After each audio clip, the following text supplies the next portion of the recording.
Po kemi kurumën e mjaftueshme procedurë. Të nderuar deputet, tani dua t'ju njoftoj se në bazë të nenit 95, paragrafi 3 të Kushtetutës, qeveria konsiderohet e zgjedhur nëse merr shumicën e votave të gjithë deputetëve të Kuvendit të Kosovës. Me fjalë tjera, nevojiten së paku 61 vota për.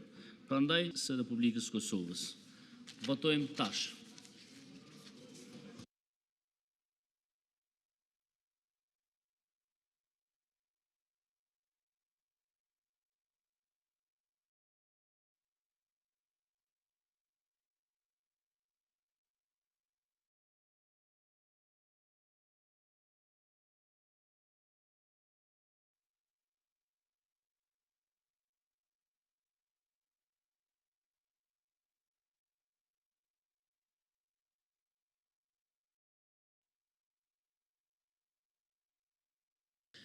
Të nderuar kolegë deputet, konstatoj se me 56 vota për, 52 vota kundër dhe 4 abstenime,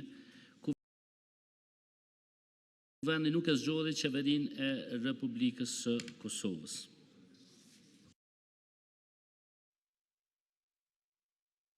Përgjithësia tani kalon sërish te Presidentja, e cila pas konsultime me subjektet politike dhe brenda një afati prej 10 ditësh, ka mundësinë të emërojë kandidatin tjetër për kryeministër sipas së njëjtës procedurë. Të nderuar kolegë, të dashur qytetarë, këtu i mbyll punimet e kësaj seance të jashtëzakonshme. Faleminderit e shihemi në seancën e radhës.